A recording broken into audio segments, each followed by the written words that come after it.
Bienvenidos a OOTO TV, la investigación fuera de la oficina desde el pasado hacia el futuro de la salud personal y la realización. Un gusto estar aquí. Soy la conductora. Y estoy emocionada por lo que vamos a explorar hoy. Y yo soy el experto. Gracias por acompañarnos. Hoy nos metemos de lleno en dos condiciones que, afectan a muchas personas. Linfedema y gota. Diagnóstico y opciones de manejo. Exacto. Vamos a analizar información de varias fuentes recientes, estudios clínicos, revisiones médicas, consensos de expertos. La idea es sacar los puntos clave, ¿no? Sí, entender las últimas novedades y cómo se conectan estas dos condiciones. A veces, fíjate, de formas que uno no esperaría. Así es. Primero, si te parece, definamos brevemente qué son. Linfedema y gota, enfocándonos en la inflamación, que parece ser un hilo conductor, ¿verdad? Totalmente. La gota, es esa forma de artritis inflamatoria súper intensa. La causa son unos cristalitos de urato monosódico. Sí, suena bastante doloroso. ¿Y el linfedema, cómo lo resumirías de forma sencilla? Esencialmente, es una acumulación de líquido y también inflamación crónica. Pasa porque el sistema linfático, que es como el sistema de drenaje del cuerpo, no funciona bien. Se vuelve ineficaz. Entendido. Y hoy, en nuestra charla, vamos a ver cómo se diagnostican. Hablaremos de tecnologías como el ultrasonido y algo que suena bastante avanzado, la tomografía computarizada de doble energía, o DECT. Sí, la DECT. Es muy interesante para la gota. Ya veremos por qué. Y claro, después abordaremos el manejo, opciones de tratamiento, terapias físicas y algo crucial, el cuidado personal, el estilo de vida. Nos basaremos en guías clínicas recientes, estudios específicos, para entender qué es lo que realmente funciona. Y no olvidemos esa conexión que mencionaste antes, ese hallazgo que vincula la gota fuera de las articulaciones del pie con la presencia de linfedema. Eso me tiene intrigada. ¿Empezamos entonces por la gota? ¿Desenredar ese misterio? Perfecto. Vamos con la gota. Ese dolor agudo, el ataque de gota. ¿Qué lo provoca exactamente? Buena pregunta para empezar. Las fuentes son bastante claras al respecto, ¿no? Correcto. El factor clave es la hiperuricemia, o sea, tener demasiado ácido úrico en la sangre. Pero ojo, el ácido úrico en sí no es el problema directo. Ah, no. No exactamente. El problema real empieza cuando ese exceso se cristaliza. Y ahí está el meollo, ¿eh? La acumulación de ácido úrico formando cristales es la causa principal de la inflamación que provoca la gota. Cristales. Como tener agujitas en las articulaciones, algo así. ¿Y cómo reacciona el cuerpo? De forma muy, muy intensa. Esos cristales de urato monosódico, los UMS, el cuerpo los ve como invasores. Activan una respuesta inmune innata súper potente. Como una alarma general. Exacto. Activan receptores específicos, el sistema del complemento, y se liberan un montón de sustancias proinflamatorias. La interleucina 1 beta es una de las protagonistas. Es como si gritaran ¡ataque! Y eso causa el hinchazón, el rojo, el dolor, lo típico de la gota. Una reacción en cadena, como decíamos, potente. Ahora, sabemos que hay factores de riesgo. La genética influye, claro, pero ¿qué más dicen las fuentes? La genética pesa, sí. Pero un factor que sale una y otra vez en los estudios es la obesidad. Contribuye mucho a elevar el ácido úrico. La dieta también juega un papel, aunque parece que su impacto en los niveles de urato es menor si lo comparas con la genética y, sobre todo, con el peso corporal. Importante ese punto. Y la gota raramente viene sola, ¿cierto? Suele ir acompañada. Exactamente. Hay una asociación muy fuerte con lo que llamamos comorbilidades cardiometabólicas. ¿Por ejemplo? Sobrepeso, obesidad, enfermedad cardiovascular, hipertensión, diabetes tipo 2, enfermedad renal crónica. Fíjate, tener gota se asocia con un riesgo un 17% mayor de mortalidad por cualquier causa. Y la causa más común de muerte en estos pacientes es cardiovascular. Es un cuadro complejo, la verdad. ¿Y si alguien sospecha que tiene gota? ¿Cómo se confirma? Mencionaste los cristales. ¿Se pueden ver? Sí se pueden ver. La forma clásica es buscar los cristales en el líquido que se saca de la articulación, mirarlo bajo un microscopio especial. Pero la tecnología de imagen ha avanzado muchísimo. Ahí entra la DECT que mencionaste antes. Ahí entra la DECT, exacto, la tomografía computarizada de doble energía. Se ha vuelto una herramienta muy valiosa. ¿Qué la hace tan especial para la gota? Usa dos niveles de energía de rayos X, y eso le permite diferenciar distintos materiales dentro del cuerpo. Es especialmente buena para detectar y cuantificar los depósitos de cristales de urato. Varios estudios sugieren que es superior al ultrasonido. ¿Superior en qué sentido? En sensibilidad, o sea, detecta más casos reales, parece que un 89% frente a un 84% del ultrasonido. Y en especificidad, identifica mejor a los que no la tienen, 91% versus 84%, sobre todo cuando la enfermedad ya lleva un tiempo. ¡Wow! O sea, ¿puede ver la causa del problema directamente? ¿Y el ultrasonido? ¿Ya no se usa tanto? No, para nada. El ultrasonido sigue siendo súper útil. Es más accesible, más rápido en muchos casos. También puede mostrar signos típicos. El signo del doble contorno, los tofos, que son esas acumulaciones de cristales, las erosiones en el hueso. Pero la DECT da como más precisión. Parece que sí, especialmente para ver la carga total de cristales en el cuerpo. Aunque bueno, el ultrasonido sigue siendo clave por su accesibilidad, ¿no? No todos los centros tienen DECT. Es un punto a considerar. Claro, la disponibilidad es importante. Y leí algo interesante en las fuentes sobre cómo se procesan las imágenes DECT. Importa cómo se mira la imagen, digamos. Muchísimo. Hay un estudio que comparó diferentes formas de procesar los datos, usando distintos umbrales, como ajustar el contraste en una foto. Descubrieron que un protocolo un poco diferente era mucho más sensible para detectar depósitos fuera de las articulaciones principales. Fuera, en los tejidos blandos. Exacto. Detectaba un 81% de esos depósitos periféricos, comparado con solo un 34% del protocolo estándar. O sea, la forma en que analizas la imagen es crucial para no perderse información. Fascinante. No solo la tecnología, sino cómo la usamos. Bueno, llegamos a una pregunta clave, seguro que mucha gente se la hace. ¿Cómo se pueden manejar la gota y sus síntomas? El manejo tiene dos frentes, digamos. Uno, tratar los ataques agudos, ese dolor horrible, para aliviarlo rápido. Y dos, que quizás es lo más importante a largo plazo, bajar los niveles de ácido úrico de forma constante, para prevenir futuros ataques, que no se formen tofos, que no se dañen las articulaciones. Eso es la terapia de reducción de urato, la ULT. Hablemos primero de los ataques agudos. Para calmar el fuego, ¿qué opciones hay? Para la inflamación aguda, se usan principalmente tres tipos de medicamentos. Los antiinflamatorios no esteroideos, los AINES, como el ibuprofeno, naproxeno. Luego está la colchicina y los glucocorticoides, o sea, los corticoides. Corticoides también, ¿no? Exacto, corticoides, sí. Se pueden tomar por boca, inyectar directo en la articulación o incluso dar una inyección de ACTH sintética que hace que el cuerpo produzca sus propios corticoides. Y tienen pegas. Me refiero a efectos secundarios, esas cosas. Sí, claro. Todos tienen sus pros y contras. Los AINES son efectivos, pero pueden dar problemas de estómago o cardiovasculares, sobre todo si se usan mucho o en dosis altas. La colchicina funciona mejor si se toma súper temprano en el ataque, pero antes se usaban dosis altas que daban mucha diarrea. Ahora se usan dosis más bajas. ¿Y los corticoides? Son muy buenos para la inflamación, pero si se usan mucho tiempo pueden dar problemas. Aumento de peso, riesgo de infecciones, subida de azúcar. La elección depende mucho del paciente, de qué otras enfermedades tenga, de cómo sea el ataque. Entendido. Es una decisión individualizada. ¿Y el manejo a largo plazo, esa ULT que mencionaste? Aquí ha habido un cambio importante, ¿sabes? Las guías más nuevas, como las del Colegio Americano de Reumatología de 2020, recomiendan muy fuerte una estrategia que llaman tratar hasta el objetivo. Treat to target. ¿Y cuál es el objetivo? Bajar y mantener el nivel de ácido úrico en sangre por debajo de 6 miligramos por decilitro. En la mayoría de los pacientes, ese es el número mágico. ¿Y cómo se logra eso? ¿Qué medicamentos se usan? La primera línea son los inhibidores de la xantina oxidasa. Son dos principalmente, allopurinol y febuxostat. Lo que hacen es reducir cuánto ácido úrico produce el cuerpo. ¿Alguna precaución especial con ellos?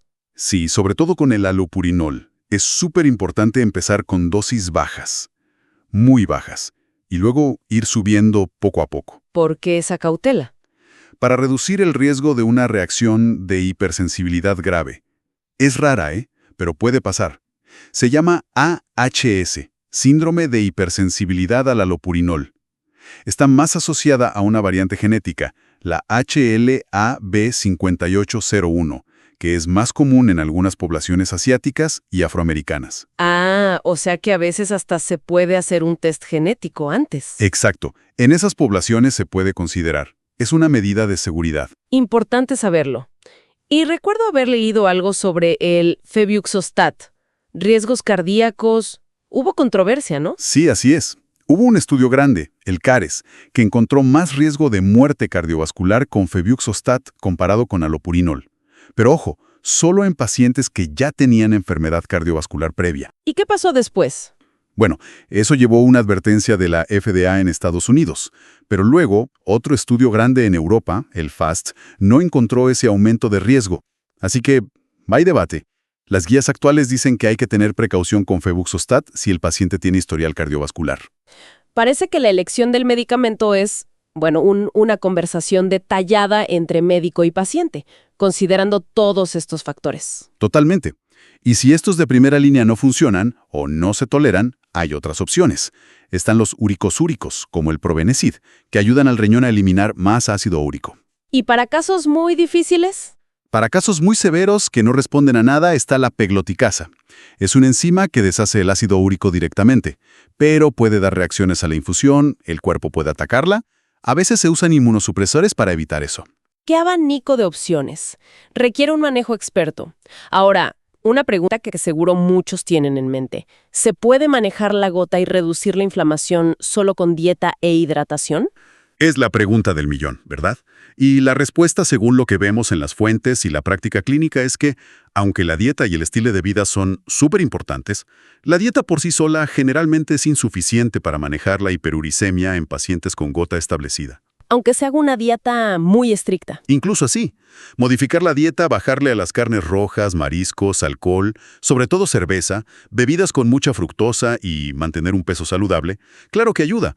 Puede bajar un poco el ácido úrico, pero raramente lo baja lo suficiente como para llegar a ese objetivo de menos de 6 miligramos por decilitro. O sea que la medicación, la ULT, es casi siempre necesaria si ya hay gota. En la gran mayoría de los casos, diagnosticados, sí. La ULT es la base para controlar la enfermedad de fondo. La hidratación, beber suficiente agua, siempre es bueno para la salud, para los riñones. Pero las fuentes no la ponen como un pilar específico para bajar el ácido úrico o tratar la inflamación aguda de la gota, como sí lo hacen con los medicamentos. Entonces, dieta y estilo de vida son complementos importantes, pero no reemplazan la medicación en la mayoría. Exacto.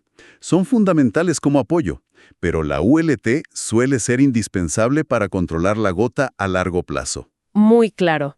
Es bueno ajustar las expectativas sobre lo que la dieta puede lograr por sí sola. Estás escuchando OOT OTV con Research by Author Paul Violo. Cambiemos ahora de tercio si te parece. Hablemos del linfedema. Mencionaste antes que es un problema del sistema linfático que se acumula líquido. ¿Puedes contarnos un poco más sobre qué falla exactamente? Claro. Imagina el sistema linfático como una red de tuberías de drenaje muy finas por todo el cuerpo.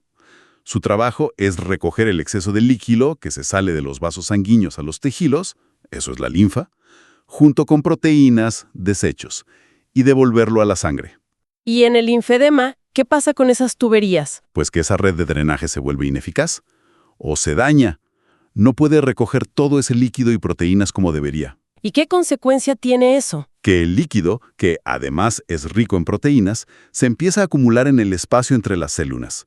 Y eso no solo causa la hinchazón, el edema, también dispara una inflamación crónica en la zona. Inflamación crónica. Sí, y con el tiempo, esa inflamación puede hacer que el tejido cambie. Se pone más duro, fibroso. Eso es la fibrosis. Y también se puede acumular grasa. ¿Y por qué falla ese sistema? ¿Es algo de nacimiento o algo que pasa después? Puede ser las dos cosas. Existe el linfedema primario. Ahí la causa es una alteración desde el nacimiento, muchas veces por mutaciones genéticas que afectan cómo se desarrollan los vasos linfáticos. Puede aparecer al nacer, en la adolescencia o incluso más tarde. ¿Y el secundario? Ese es más común, ¿verdad? Mucho más común, sí. El linfedema secundario pasa cuando el sistema linfático, que antes funcionaba bien, se daña por algo externo. ¿Cómo qué? La causa más frecuente en nuestros países es el tratamiento del cáncer, sobre todo la cirugía, donde quitan ganglios linfáticos. Piensa en cáncer de mama, melanoma y también la radioterapia.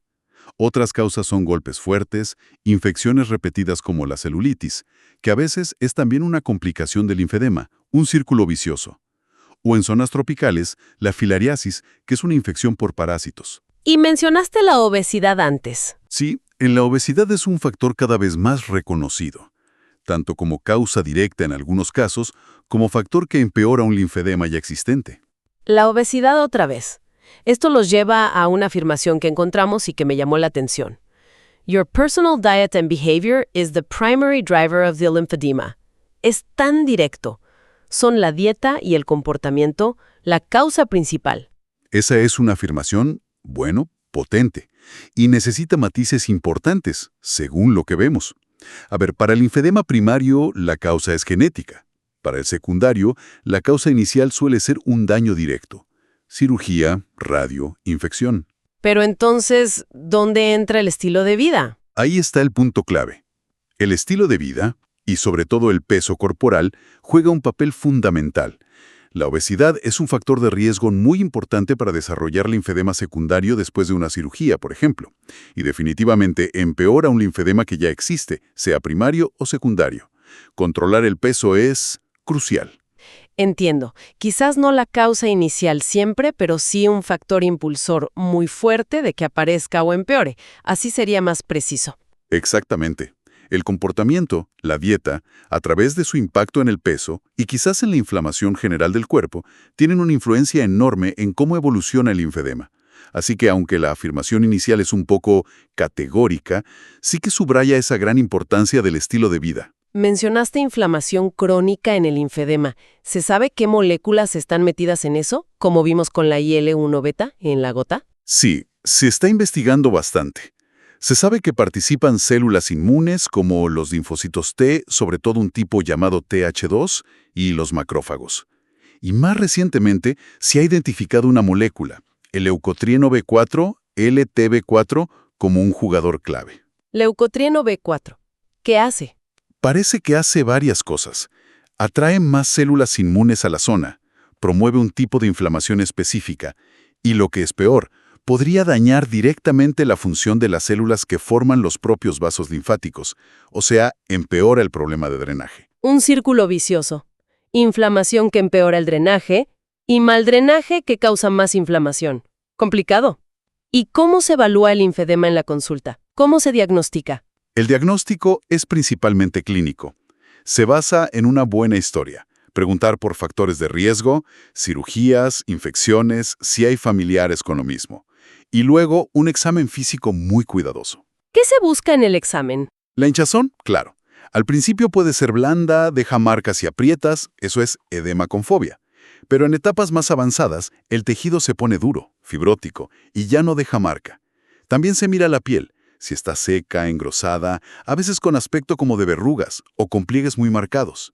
¿Hay algún signo muy típico? Sí, hay uno clásico, el signo de Stemmer. Intentas pellizcar la piel en la base del segundo dedo del pie. Si no puedes levantar un pliegue de piel, es muy sugestivo del linfedema. Se hace también en la mano si es en el brazo.